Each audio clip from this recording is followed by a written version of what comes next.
하나님 아버지 은혜 감사합니다. 하나님 없는 성공을 꿈꾸다가 넘어진 한 인생 여인이 오늘 혈루증을 가지고 주님 앞에 와서 치유받고 회복되고 하나님의 역사를 경험하는 이 말씀 앞에 섰습니다. 저희들에게 귀에 들려주시고 마음에 담아주시고 울림을 허락하시며 손과 발 걸음 속에 능력으로 체험되게 해 주시옵소서.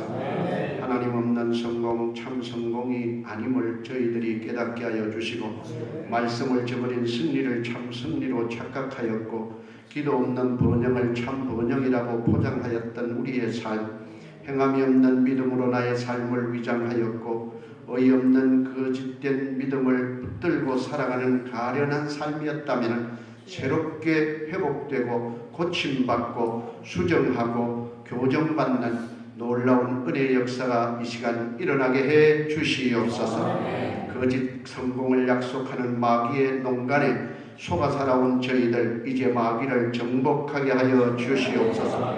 왜곡된 승리를 사주하는 사탄의 계략에 휘말렸습니다. 변절된 번영을 공급하는 어둠의 영들에 이끌렸습니다. 마귀가 기뻐하고 또 좋아하는 춤추는 일을 자행하면서도 미치 깨닫지 못한 어리석음 우리의 믿음이 있었다면 주여 인생의 이 우여곡절 속에 넘어지고 자빠졌던 것 다 회복하게 해 주시옵소서.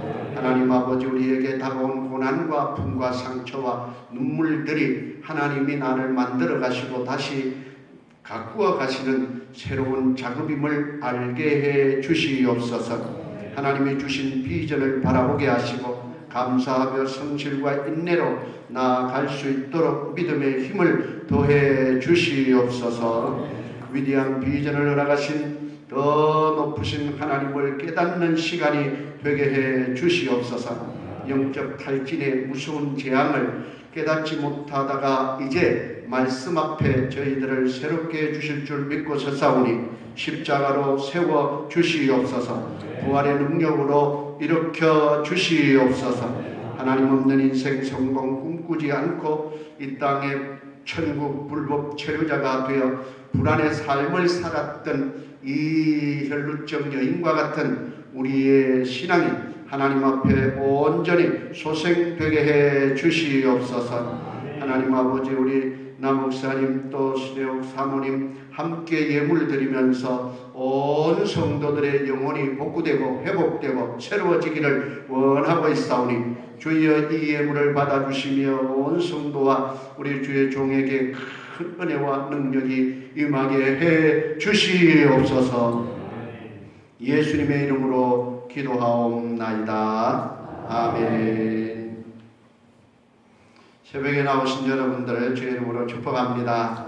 할렐루야. 한번 따라하겠습니다. 마음을 드리면 평안을 주시고 기도를 드리면 응답해 주시고 찬송을 드리면 기쁨을 주시고 물질을 드리면 넘치게 하시고 몸을 드리면 건강을 주시고 모든 것을 드리면 범사에 복 받습니다. 아멘입니까? 범사에 영혼도 몸도 생활도 범사에 복이 되기를 주의 이름으로 축원합니다. 이제 오늘 이 새벽 또 저녁 보면은 여러분들이 말씀의 제목이 참 희한하다. 뒷거래가 뭐냐? 뒷거래가 뒷거래는 부정적인 말이죠.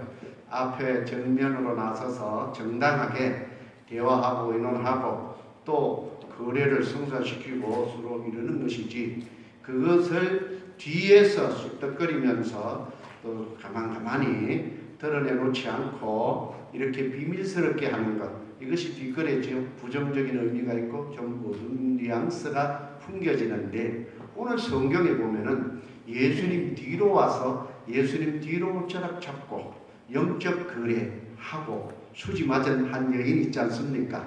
할렐루야. 그래서 뒷거래, 아마 여러분들이 이 제목을 이제 들으신 다음에 잘 안 잊어버리실 것 같은데 우리의 인생이 하나님과 영적 거래를 해야 되는데, 거래라고 하는 것 자체가 좀 황송한 표현이죠. 모든 것이 은혜고 모든 것이 사랑이고 모든 것이 하나님의 주권에 의해서 이루어지는데 어떻게 우리가 주님과 거래를 시도하겠는가? 있을 수 없지요. 하지만 하나님께서는 우리에게 주신 그 믿음으로 반응할 때에 하나님께서 역사하시는 것 아닙니까? 그러니 믿음으로 이렇게 되고 믿음으로 말미암아 구원을 얻게 되는 것이니까 우리는 이 믿음의 뒷거래이고 예수님과의 영적인 뒷거래는 대단히 중요한 것입니다. 우리 인생이 하나님과의 거래의 시점은 언제인가? 영원한 이 거래를 해야 되는데 내 육체가 살아있을 동안에 거래가 가능합니다. 이 세상 떠나고 중환자실 들어가고 그리고 목숨 거두고 호흡 끊어지면은 끝장나는 것 아닙니까? 아무리 거래해도 하나님 나를 기억해 주십시오. 말도 못하고 기도할 수도 없고 죽은 목숨이 어찌 하나님께 말을 하겠습니까? 있을 수가 없어요. 지금 예수님께서 지나가실 때에 지나가시는데 그냥 지나가시는 것이 아니라 소녀 달리다 보면서 살려내는 장면이 이제 뒤에 나오는데 그 소녀 때문에 가고 있는 길목에 이 여인이 끼어들었습니다. 예수님 전도 행렬에 선교 행렬에 예수님의 거룩한 사역 행렬에 감히 중간에 끼어들었습니다. 가다가 자동차 싹 끼어들면 어떻게 됩니까? 요즘은 한국에서도 끼어들면은 이 CCTV 딱 찍혀서 딱 걸리면은 좀 딱지를 대거나 아니면은 그 교통경찰관에게 걸리면은 썩 좋지 않은 결과가 옵니다. 그래서 끼어들었어요. 예수님 주행 중에 있는데 사역 주행 이 거룩한 일의 행보에 쓱 끼어들었어요. 끼어들 수밖에 없었던 이 기구한 운명의 한 여인의 그 삶이라고 하는 것은 참 말로 표현할 길이 없을 것입니다. 혈루증이라고 하면은 하혈하는 이 여성의 병으로서 참 안타깝고 힘들고 그리고 12년 동안이나 알아왔으니까 얼굴이 피부색이 어떻겠습니까? 파리했겠죠. 혈색이 하혈하다 보니까 몸에서 피가 빠져나가고 그래서 창백한 그 얼굴 기운은 없어서 휘청했을 터이고 한두 해도 아니고 한두 달도 아닌 그 세월 동안 그리고 구약 성경에 부정한 여러 가지 종류들이 있어요. 시체를 만졌다거나 또 무슨 운동병을 앓았다거나 또 이렇게 율법적인 규례에 어긋나는 여러 가지 부정한 규정들이 있어요. 그 중에 한 가지가 하혈하는 여자는 부정하다고 인정이 되어져서 이 공중 앞에 볼 수가 없고 특히 사람들이 모이는 거룩한 전에도 여러 가지 제약이 있습니다. 이렇게 되어 있어요. 오면은 멀리 가라는 뜻으로 돌을 던져서 저리 가세요. 사인을 주는 겁니다. 그런데도 문둥병자라든가 이런 사람이 가까이 자꾸 오잖아요. 그러면 이 던지던 것을 정말로 사람에게 맞춰버려요. 그러면 두들겨 맞습니다. 잘하면 그것이 여러 사람에게 맞으면 죽을 수도 있고 크게 다칠 수가 있어요. 그러니 접근할 수 없는 이러한 처지입니다. 정말로 병들어서 죽어가는 처지가 돼서 그것도 괴롭고 고독한데 그 공중 앞에 나설 수 없는 이 운명적인 이 삶이라고 하는 것은 정말 힘들거든요. 그런데 예수님 앞에 갔더니 사람들이 많아서 설 수가 없거든요. 그리고 그 부정하다고 율법 규정에 있기 때문에 갈 수가 없으므로 갈 수가 없는데 가려고 마음을 먹은 것이 대단하죠. 그래서 앞으로 가느냐 갈 수 없으니까 뒤로도 못 가겠고 사람들은 막혀있고 그래도 결심을 했는데 그러면은 왜 가고자 했는가? 그 당시에 이 랍비라든가 제사장이라든가 이 지도급 훌륭한 선생님이나 또 서기관이나 제사장이나 이런 지체가 있고 지위가 있는 사람들은 하나님이 거룩한 직책을 따라서 그들의 손을 잡거나 안수를 하거나 또 그들이 복을 빌거나 하면은 그 복이 그들에게 임한다 이렇게 믿고 있었고요. 또 그들이 입는 이 중요한 옷이 있습니다. 거기에 찌찌트라고 하는 이 옷술을 이렇게 달고 다니고 거창하게 요즘 뭐 입고 있는 가운이라든가 이런 것 정도를 뛰어넘지요. 그래서 매듭이 있습니다. 매듭을 이렇게 꼬고 묶고 여러 가닥을 하는데 그 가닥을 상징적인 뜻을 담고 있습니다. 거기에는 그 찌찌트라고 하는 술이 꼬여서 단 새끼처럼 이렇게 살짝 꼬았어요.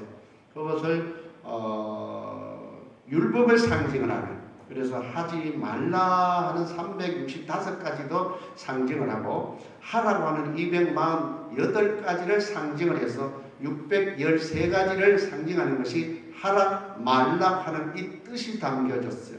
그래서 이것을 이렇게 매듭으로 묶어서 10매듭, 13매듭과 가닥으로 표시를 합니다.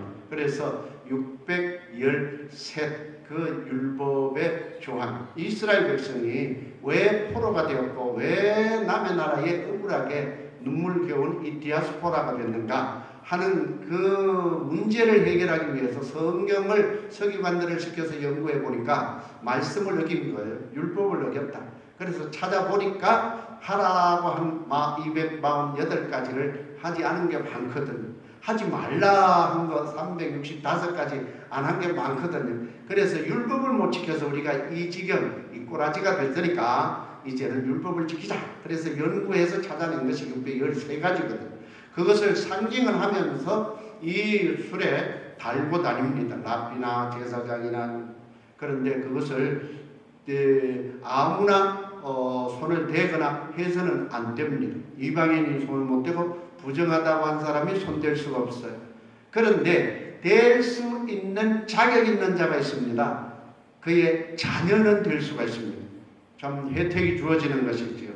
그 옷술에다가 이렇게 손을 잡거나 해도 그것을 잘못이라고 하지 않는 그들의 습관이 있습니다. 그런데 이 혈육적 여인은 예수님 딸도 아니고 아들도 아니고 또 부정하다고 지금 도망다녀야 되고 숨어야 될 형편인데 감히 그곳에 어떻게 나가겠습니까? 그럼에도 불구하고 나가면은 저 예수님 소문을 들어보니 죽은 자도 살리고 병든 자도 고치고 또 문제 있는 자 해결해 주시는 분이시구나. 이것을 굳게 믿은 것이지. 그래서 구원을 받을 줄로 생각하밀러라. 성경에 보면은 생각하밀러라고 나옵니다. 다 같이요. 생각하밀러라. 이 원어적인 뜻은 다짐하고 생각하고 생각해보고 뭐 결단해보고 결단하고 결심하고 그냥 순간 그 생각이 쓱 스쳐가니까 한번 가봐야지 이게 아닙니다. 생각하고 다짐하고 늘 뭐 그냥 사람과의 약속 손가락 걸어 갱기 풀어 손가락 걸고 다짐하고 약속하고 하는 일들이 있는데 자기 스스로가 이 다짐하고 결심을 한 겁니다. 돌 맞을 줄도 모른다. 가면은 나는 자격이 없다. 만약에 갔다가 예수님께서는 못하러 이방인이고 하이라는 사람이 왜 하느냐 이렇게 꾸짖는다면 특히 그 주변에 예수님의 제자들이 있고 많은 군중이 그 유대인들이 따라가고 있었어요. 그 율법의 규례들을 많이 잘 알고 있는 사람들이 저희들 말이야 파리한 거 보니까 문제 있구만 여기 못하러 와 하고 야단치거나 하면은 못 가는 겁니다. 그런데 그런 모든 것 다 각오하고 결심하고 다짐하고 이것이 생각함이라 그 뜻이거든요. 다짐하고 생각해서 이 새벽에 여러분들도 나오신 줄로 믿습니다. 할렐루야. 그래서 이 여인이 그 생각을 가지고 가서 예수님 옷자락 딱 잡았거든요. 그 순간 그의 병이 낫게 된 것입니다. 할렐루야. 그러니까 이 예수님께서 능력이 빠져나간 줄 알고 누가 내 옷을 잡았느냐 손을 대었느냐 하고 물었습니다. 그 예수님도 사람이 이렇게 많은데 이 사람이 이렇게 많아서 밀리는 거죠. 우선 누가 잡히는요. 뭘 사람 많잖아요. 제자들이 예수님을 좀 뭔가 인식이 부족한 사람처럼 인식이 부족한 사람으로 생각을 하는 투로 말을 하는 사람이 밀어서 그렇습니다. 많아서 그런 거 아닙니까? 그러니까 아니다. 누가 내 옷에 아주 믿음 가지고 손댔다는 거에 능력이 나간다니라. 그래서 뭐 두리번 살펴보니까 이 여인이 어떻게 되겠어요? 부들부들 떨지요. 옆에 유대인들 많이 서 있습니다. 제자들도 유대인들입니다. 주로 이렇게 돼 있으니까 이제 성질 급한 사람은 돌멩이 옆에 하나 주워서, 그때는 포장도로 아스팔트 안 돼 있을 겁니다. 안 됐어요. 돌멩이 벌써 쭉 저 들고는 이 말하자면 여자가 이런 데 끼어들고 있어요. 이러한 성질 급한 사람도 있을 수 있고, 이 참 기가 막힌 상황입니다. 그럼에도 불구하고 예수님 돌아보고 있을 때 이 여인이 주목이 딱 되잖아요. 모두가 이 여인은 그냥 보들보들 떨면서 일어나지도 못하고 있습니다. 만약에 여기에서 예수님의 말씀 한마디에 돌이 날아올 수도 있고 살아날 수도 있습니다. 이방인 외간 남자에게 손댄 것이 됩니다. 또 그 부정한 여인이라고 칭함을 받는 자가 손을 댔습니다. 여러 가지 어긴 바가 많습니다. 이 상황인데 예수님께 손을 댔으니 어찌하면 좋겠어요. 몸에 이제 질병은 바로 그 순간 낫기는 했는데 벌벌벌 떨고 고개 들지 못하는 그 여인 앞에 예수님이 살리는 말씀을 하십니다. 예수님이 선생님이고 훌륭한 분이라 저분의 옷자락, 제사장의 옷자락, 랍비의 옷자락 되면은 낫는다고 하는 그 소식을 알고 있는 이 여인이 손을 잡았던 거잖아요.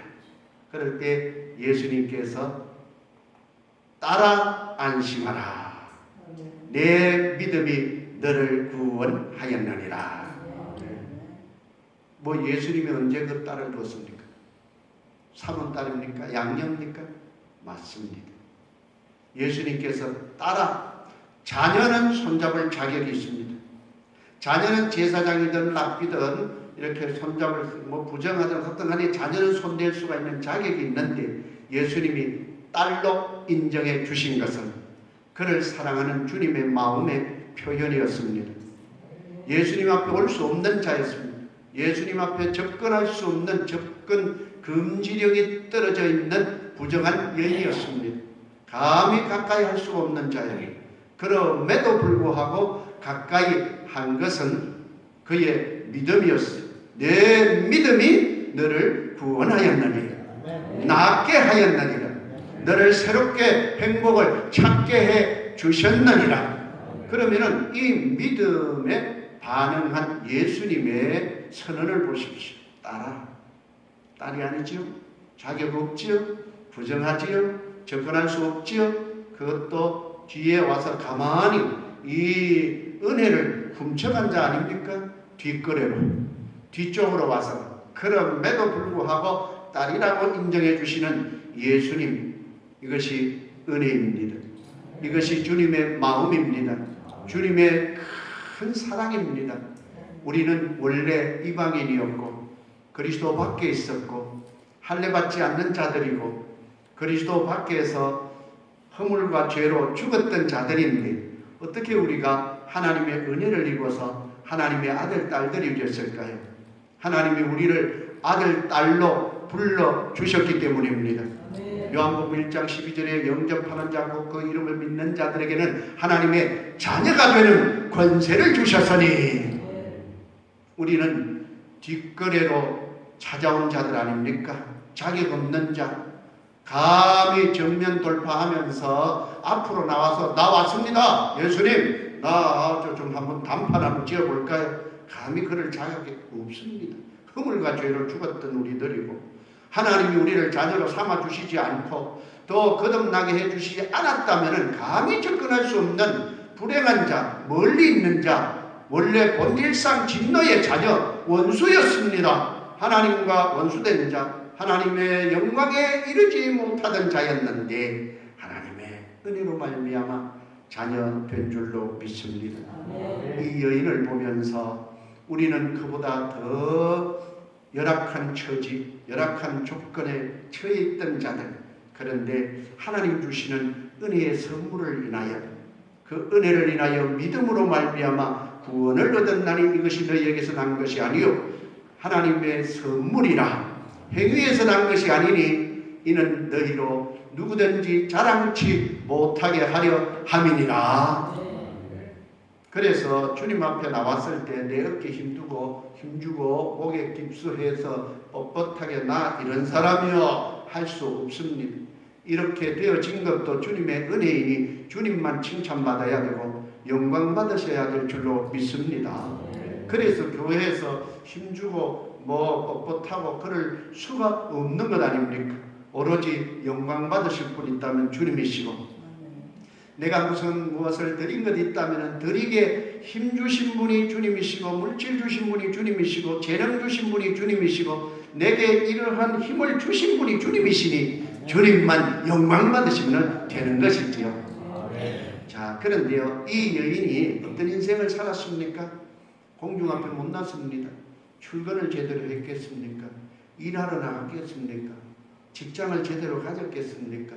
사무실에 근무하면서 계절 따라 환경 따라 패션 옷차림 갖추고 탁탁탁탁탁 소리 내면서 구두 신고 머리 끝까지 넣고 이렇게 올리고 귀걸이 목걸이 달고 좀 이렇게 멀리 여행도 가고 봄나들이라고 가을 단풍이라고 다니는 그 일들을 제대로 해봤겠습니까? 쉽지 않았습니다. 그렇지 못했습니다. 자, 그리고 여기에 피를 흘렸다고 하는데 피와 관련된 성경의 중요한 단어를 한번 살펴보겠습니다. 우리가 잘 아는 아담이라고 있습니다. 흙이라는 뜻도 있고 사람이다 그런 뜻입니다. 그런데 히브리 말에 알파벳 첫 글자는 하나님을 상징하거든요. 알파와 오메가 예수 그리스도를 말하는 것처럼 히브리 말도 알파와 제일 끝자 타브가 있는데 제일 첫 자가 알렙이라는 알파벳 첫 글자예요. 그 글자가 들어가서 아담이라고 하거든요. 그러면은 그것은 하나님을 뜻하고 담이라고 하는 것은 이것은 피를 말합니다. 그런데 그냥 담 하면은 피를 말하는데 아담이 되면은 사람이 됩니다. 다 같이요. 아담. 하나님이 아담을 창조하셨지요. 그런데 담은 피인데 이 피만 있어서는 사람이 아니에요. 아담이라고 돼요. 그러면 아담은 아를 상징하는 하나님이 피와 만났을 때 아담, 즉 사람이 되는 거예요. 인간이 되는 겁니다. 그러면 하나님 없는 피만 있을 때는 그것은 죽은 피예요. 흐르는 피예요. 소용없는 피예요. 죽음의 피예요. 그러나 하나님이 함께한 피는 살아있는 예수 그리스도 생명의 피인 줄로 믿습니다. 그게 인간이거든요. 사람이거든요. 그러니 하나님 없는 인생, 예수 없는 인생은 사람이 아닌 거지요. 멀쩡히 사람처럼 보이지만은 그저 호흡하고 동물적인 본능에 의해서 먹고 마시고 사는 그러한 존재일지를 몰라도 참 사람은 예수 그리스도의 보혈이 있는 자가 참 생명이 있는 자다 그 말입니다. 그러니 이 여인은 피가 죽은 피가 되었어요. 하혈을 합니다.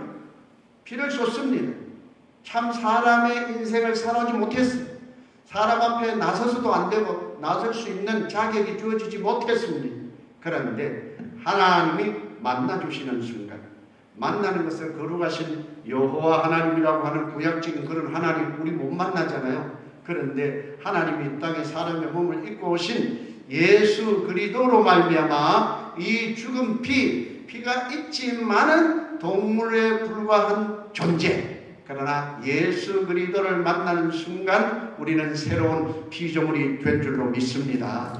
새로운 피조물이 돼야 참 사람이 된 거예요. 인간답지 못하게 살아온 이 여인의 한과 그 슬픈 눈물이 우리는 연상이 되지 않습니까? 예수님 때문에 사람다운 사람 생활을 할 수가 있는 것입니다. 예수님 때문에 인간다운 인간의 삶을 살게 되는 것입니다. 바로 이 순간 이 여인이 그런 은혜를 입은 것입니다. 자, 그러면은 어떠한 은혜를 입었는가? 첫 번째 한 가지 제 영상을, PPT 영상을 한번 보시고요. 성경 속에 있는 것을 짚어보겠습니다. 정권 교체가 일어났습니다. 25절입니다. 소리 내셔서요. 12해를 혈루증으로 알아온 한 여자가 있어. 다 같이요. 12해. 성경에 어제 저녁에도 숫자에 대해서 말씀을 드렸는데 하나라고 할 때는 유일하다는 그런 뜻이잖아요. 셋 하면은 영의 숫자, 성성자, 성령, 하나님, 영적인 완전수입니다. 그래서 완전하신, 유일하신 하나님을 말씀합니다. 4는 땅의 수, 동서남북 세상의 숫자, 7은 완전수, 10은 충만한 수, 12는 무슨 뜻일까요? 통치 숫자입니다. 구약에 10이라는 숫자 많이 나옵니다. 12보석이 있습니다. 12지파 있습니다. 다른 것 많이 있지만 12진설병도 있고 12과일도 있고 많이 있어요. 그런데 왜 12이 나왔을까? 12아들 등장하죠. 12아들이 12지파로 등장합니다. 이스라엘 백성들 12지파라고 하는 조직을 통해서 모세가 이끌어 갔습니다. 그것이 구약이 신약에서 완성이 되잖아요. 예수님이 12제자를 부릅니다. 하나 아웃시키고 아웃됐고 그 다음에 하나 더 보태서 12사도로 예수님께서 너희는 아버지와 아들과 성령의 이름으로 세례를 주고 내가 너희에게 분부한 모든 것을 가르쳐 지키게 하라. 내가 볼지어다 내가 세상 끝날까지 항상 너희와 함께 있으리라. 뭘 세상에 복음 전하는 건 무슨 뜻입니까? 세상 예수 이름으로 정복하라는 것이지요. 10이라고 하는 숫자 많이 나옵니다. 네. 오병이어 역사했을 때도 12광주리 이야기도 나옵니다. 12살 소녀 일어나라 할 때도 그 무의미하게 당긴 거 아니에요. 이 여인이 왜 12해라고 했을까요? 12해 통치 숫자. 질병의 지배를 받아왔습니다. 근심의 지배를 받아왔습니다. 고통의 지배를 받아왔습니다.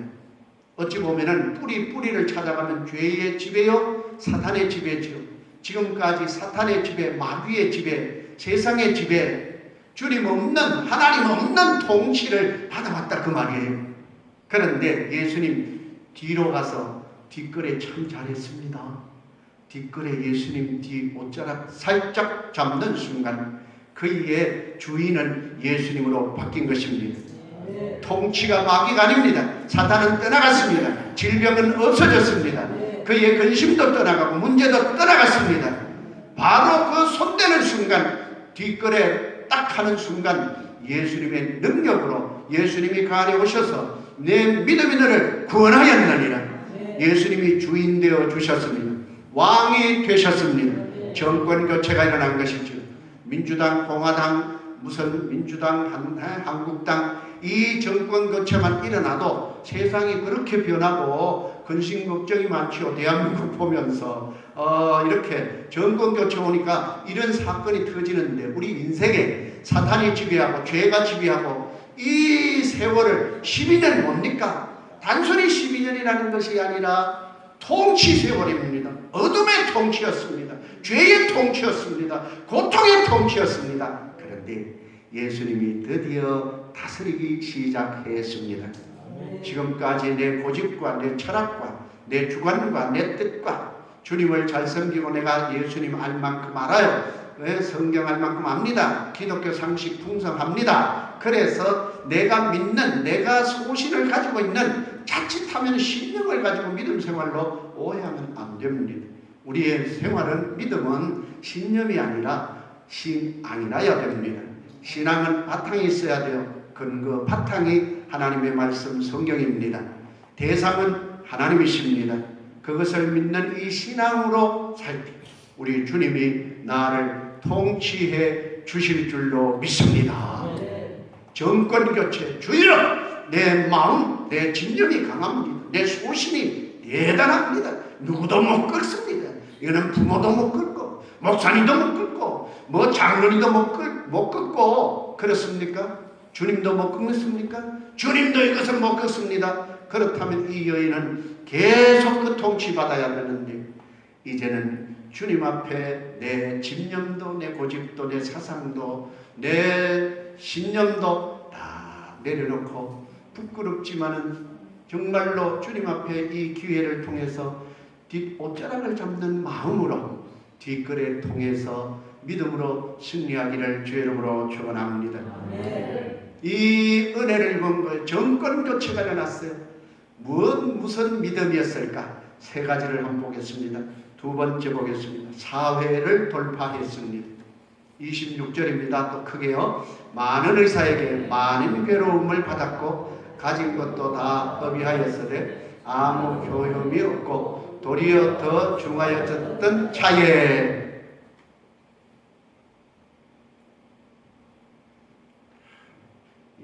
단지만 하네.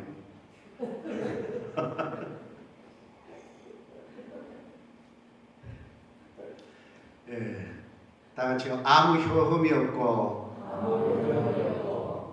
조금 전에 말씀드렸죠. 그 사회 통념이 가까이 접근하면 부정한 자 가까이 하면 돌 던진다고 그랬죠. 뭐 시체를 만졌거나 피를 흘렸거나 뭐 하여튼 여러 부정하다고 인정된 사람은 그렇습니다. 그 사회에 이것이 법이 됐고 질서가 됐고 문화가 됐습니다. 그 사회가 무섭습니다. 인정하지 않습니다. 접근하면은 저거 왜 왔어? 말로 눈초리로 때려보고 아래 위 훑어보고 이럴 거 아니겠어? 왜 왔지? 애왔지? 이렇게 하다가 그러니까 성질 급한 사람은 돌을 던져서 그 율법의 규정대로 던져버릴 수가 있잖아요. 그러니까 그 사회가 무섭습니다. 그 장벽이 아주 탄탄합니다. 딱딱합니다. 굳어버렸습니다. 그것을 어떻게 돌파하겠습니까? 그런데 주님을 향한 믿음이 있었기 때문에 생각해 보았더니 주님은 고칠 수 있습니다. 예수님은 나를 새롭게 할 수 있습니다. 이 믿음이 있으니까 무슨 상관이냐. 사회가 나를 가로막아도 군중이 나를 가로막아도 조직이 나를 가로막아도 단체가 가로막아도 문화가 나를 가로막아도 소용없다. 내 믿음은 돌파해 가리라. 사회를 뚫었습니다. 아멘. 여러분 이민 생활에 이 사회 벽을 뚫어야 될 일들이 많았을 것입니다. 내용은 구체적으로 제가 잘 모르나 많이 얘기 들어보면 만만치 않은 사회 아닙니까? 정말로 많은 그 장벽들 믿음 가지고 하나님 그러면서도 이 믿음 지키면서 오늘에 이르렀는데 하나님의 은혜인 줄로 믿습니다. 이 여인 또 무엇을 돌파했을까요? 종교를 돌파했습니다. 27절입니다.